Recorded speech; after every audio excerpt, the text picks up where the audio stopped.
অসংখ্য ধন্যবাদ বন্ধুরা ভিডিওটা শুরু করার জন্য।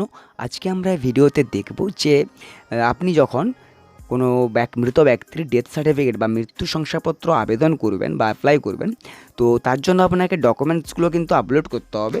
সেই ডকুমেন্টসের মধ্যে বুরিয়াল বা ক্রিমেশন সার্টিফিকেট বা ক্রিমেশন বা বুরিয়াল সার্টিফিকেট কিন্তু ইম্পর্ট্যান্ট একটা ডকুমেন্ট। সেই ডকুমেন্টসটা না হলে কিন্তু আপনি আপনার ডেথ সার্টিফিকেটটা কিন্তু অ্যাপ্লাই করতে পারবেন না। তো এই ক্রিমেশন বা বুরিয়াল সার্টিফিকেট আপনি কিভাবে পাবেন বা কোথায় পাবেন, তো সব কিছু বিস্তারিত আলোচনা আমি এই ভিডিওর মাধ্যমে করেছি। তো আপনারা পুরো ভিডিওটা স্কিপ না করে শেষ অবধি দেখতে থাকুন।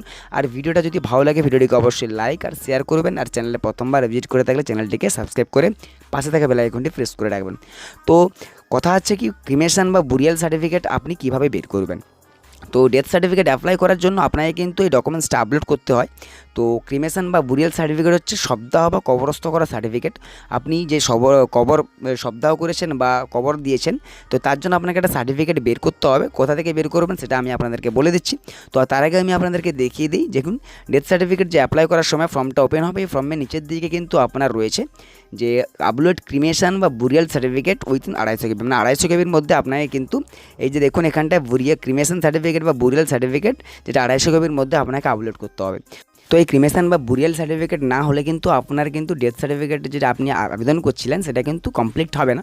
তো এই ক্রিমেশন বা বুরিয়াল সার্টিফিকেট আপনি পাবেন হচ্ছে আপনার পঞ্চায়েত অফিস থেকে। আপনার এলাকার যে পঞ্চায়েত অফিস রয়েছে সেই পঞ্চায়েত অফিস থেকে আপনি কিন্তু ক্রিমেশন বা বুরিয়াল সার্টিফিকেট খুব সহজেই পেয়ে যাবেন।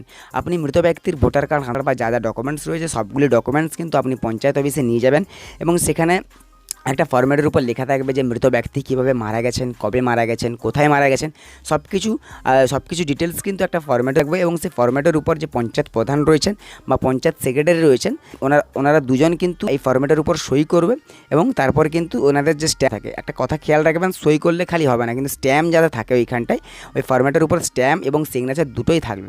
দুটোই থাকলে কিন্তু আপনার এই ফরম্যাটটা কিন্তু ক্রিমেশন বা বুরিয়াল সার্টিফিকেট হিসাবে কিন্তু বিবেচনা হবে।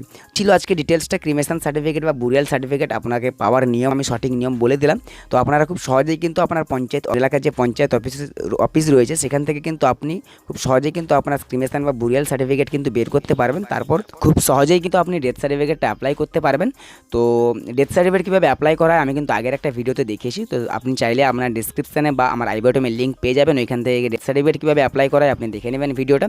তো আশা করছি বন্ধুরা ভিডিওটা ভালো লেগেছে। ভিডিওটা ভালো লাগলে ভিডিওটিকে অবশ্যই লাইক শেয়ার কমেন্ট করবেন। আর চ্যানেলে প্রথমবার থাকলে চ্যানেলটিকে সাবস্ক্রাইব করে পাশে থাকা বেল আইকনটি প্রেস করে রাখুন। আর তবে দেখা হচ্ছে পরের ভিডিওতে। ততক্ষণ সুস্থ থাকুন, ভালো থাকুন। জয় হিন্দ, জয় ভারত, ধন্যবাদ।